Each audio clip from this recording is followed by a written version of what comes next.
Okay, juniors, welcome to another video here. I'm going to call this Session 6A, and we'll call it Visiting Colleges in the Era of COVID. Um, you know, about 2 years ago, what it would have you do is start looking at colleges, going there, setting up visits, going in person and seeing what college life is like. Well, colleges aren't really doing that right now because of the pandemic. Most colleges have moved most of their visiting online to virtual settings. I'm going to walk you through what that kind of looks like, how to get yourself set up. I'm even going to show you some colleges that are doing this thing in person and what to do in those cases. So I have Big Future set up here as the main, my first page here. Why? Because I want to emphasize that you do want to start looking for colleges using this feature. This is your objective source of research. Before you visit colleges, I really do think you need to do the objective and the subjective research first. So this is the objective thing to look at, the facts. So why not? You guys love Georgetown, right? If I can spell it, then I think we're in good shape. Here we go. Okay, so we got a school in mind. Here we go. It's going to give you all of the facts about it, a nice little picture. Okay, you can look at everything, the applying at a glance. You can look at majors, the works. Got to make this your first stop, guys. Okay, guys, your second stop should be, and I went a little bit ahead here, should be the best 386 colleges. You can scan this as much as possible. What I would say to you is this is where you're going to get the opinions. I know you guys love niche and U.S. news. I've told you that those are not real good for this sort of thing. You need an account for Princeton Review, but you don't need to pay for it. And this is where I would look up all the stuff about Georgetown, all the opinions, stuff like that.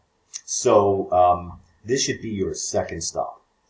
Third stop should be, well, I'm going to make a suggestion about a third stop here, and this is this great site called Ipeds. If you just title in Ipeds and College Map, this is run actually by the federal government. It is a way of kind of showing you the value of colleges in general. Be that as it may, call it whatever you want. This is, I think, just a fantastic resource for looking at colleges geographically. If you're going to go out and visit colleges, if we do get a chance to go visit colleges, do it geographically. Like, some of you say, yeah, I saw it at Harvard and it was great. What else did you see in Boston? You can see lots of different things. And at this stage of the game, guys, you should be looking at more colleges and not just one. It would be great if you found out all you could about Harvard, but frankly, what is around Harvard?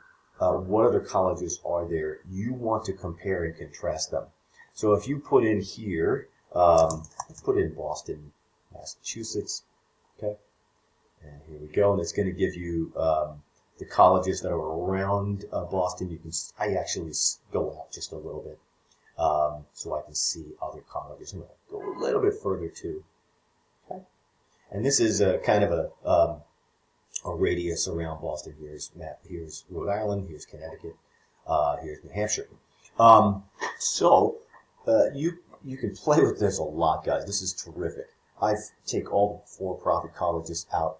I take all of the certificate and associate schools out. Okay, and you can zoom in and you can see lots of different colleges here. So if you click on that, hey, there's Tufts. A lot of you have an interest in that one. Over here, Wellesley College. None of you are going there because it's all women.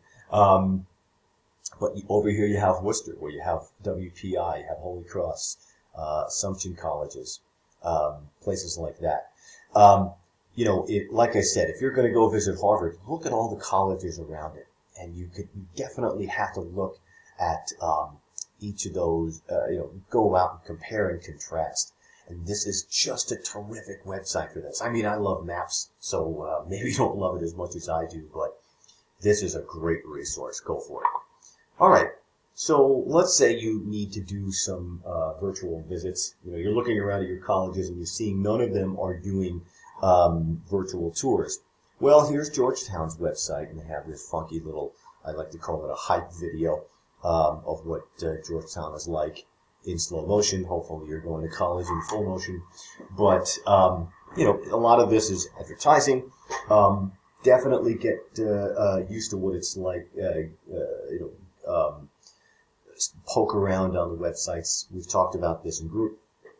But let's go over to admissions in A. We'll go to undergraduate admissions.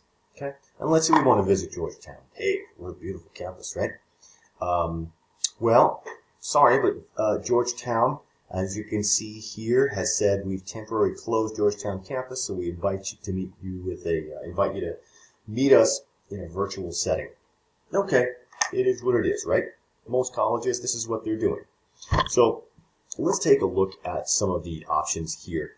I've already got these tabs up. So if you click on virtual visit options, you're going to get this page right here.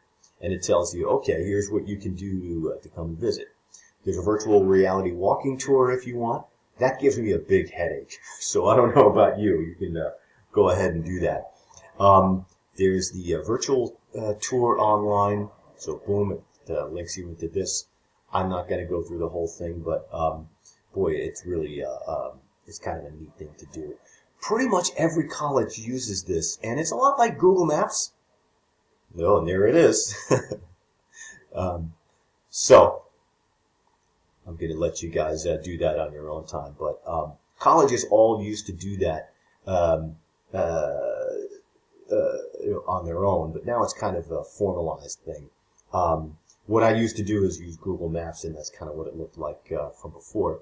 Okay? So that's visiting colleges, doing the virtual tour stuff. Information sessions. Colleges also do this thing called information sessions. They, get in front of of a group of students and parents and tell you a little bit about the college.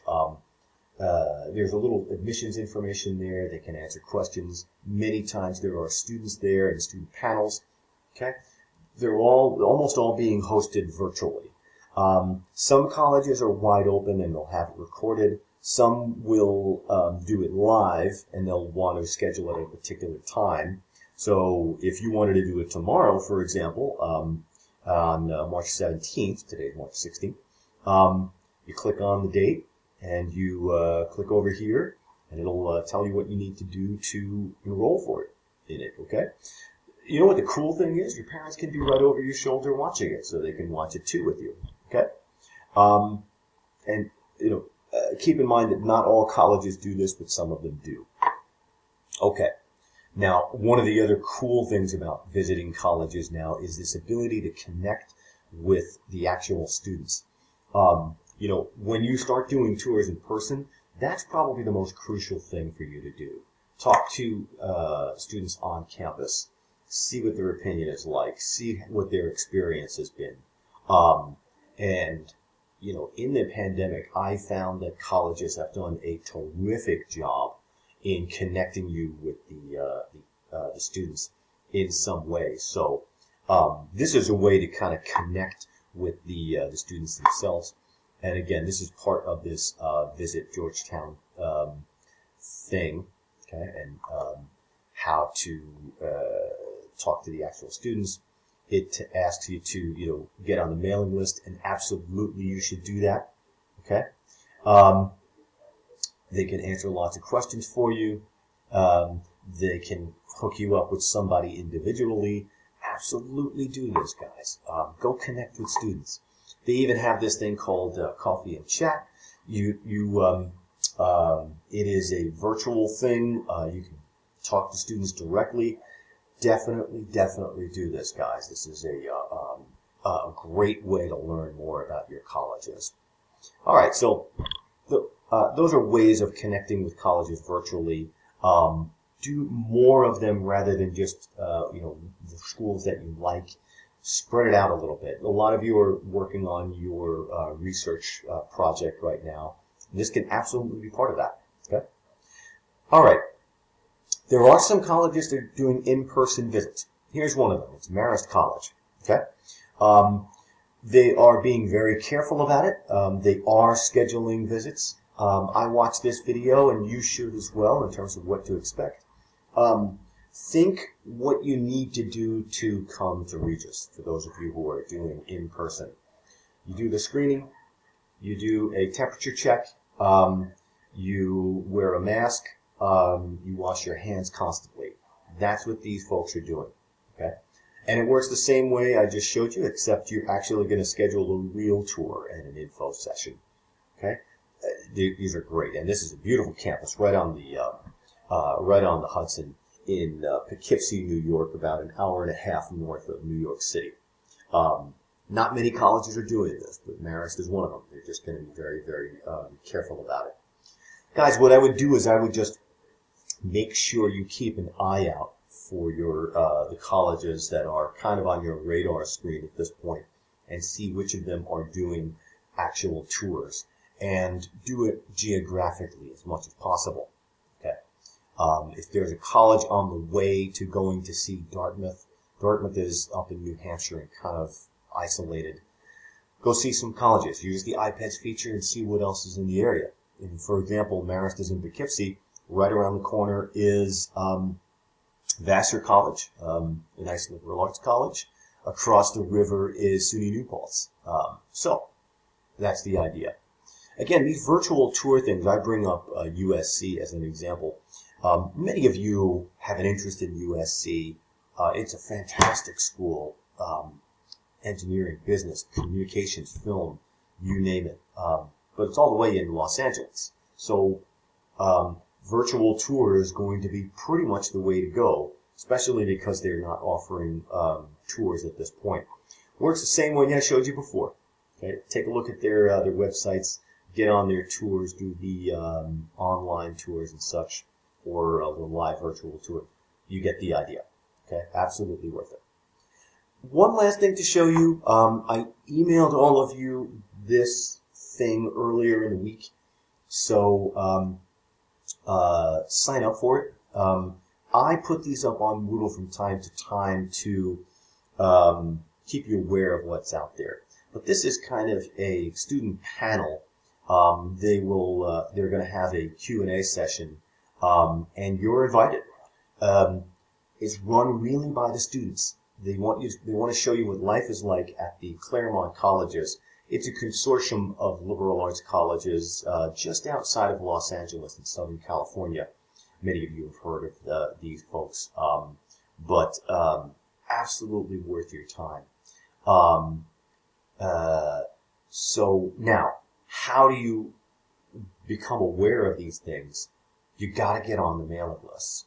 I know, you're saying, oh, I get so much mail from all of these colleges, I can't take it. You got to get on the mailing list for these things, guys. I know it's a lot of spam, or it looks like spam, but it's not. Again, you got to read through your email and look at these and say, wow, look at these opportunities. Duke is known for doing this, for example. They love to do this. I would opt for the ones where there are many colleges all together. Duke may do one with colleges that are geographically close to Duke, or colleges that are similar. Harvard, Yale, and Princeton may be doing something like this. The name of the game at this point, guys, is to see lots of colleges, as many colleges as you can, instead of just falling in love with one school and getting to know that one intimately. At this stage, you need to be able to compare and contrast and discern. So see many colleges at this point, guys. In senior year, yeah, it makes sense to maybe do an overnight and see class and that kind of thing. At this stage, more colleges are better. So definitely sign up for this, guys. It's worth it. One last word I'll mention here, and I don't have a tag for this. Many of you have asked, what about colleges that track interest? Well, first of all, colleges that track interest tend to be not the more competitive colleges. I mean, think about Georgetown for a second. Georgetown has an acceptance rate of about 13 or 14%. They get students from all around the world and all around the country. they're well known for politics, business, and even basketball. They don't really need to know that you're interested. It would be nice if you visited and did all that thing. But Georgetown and Duke and Harvard and Stanford, they don't need to track interest. Colleges that track interest are the ones that tend to not get as many applicants as those big popular schools. So when you're thinking, demonstrating interest, yeah, but it's a little overblown with colleges that get a lot of applications all at once. Okay. In fact, the other thing I'll say about interest is the reason colleges want you to do things like do the interview if they offer it, visit their campus, connect with somebody on campus, is not so much that it's a checklist item. It's more that they want you to get to know them to make sure that this is a good fit for you. If you haven't done many of those things, and I'll even use Georgetown as an example, you didn't visit, you didn't do the interview, they don't really know you outside of your application. Well, the question there is not so much that he didn't do his homework. It's more just, does this guy really know who we are? Is this the right fit for this person? So that's what you should be thinking about, guys. Not so much that you need to check the box that, yeah, I visited twice, I connected with somebody there, and I did my homework. No, it's more like, did you get to know us? Okay, so Marist is another good example. They're not as popular as Georgetown. Yeah, they would really like you to visit. They would really like you to know that, is this the right place for me? Okay, so all of these things that I'm showing you are really for you to get to know the college, and not so much to check the box that, it's going to help me down the road. Because I don't know, at the really competitive colleges, it's not going to help you that much. Okay? So there's my video about visiting colleges. I hope it's helpful. This is available to parents too, so enjoy, and I will see you soon.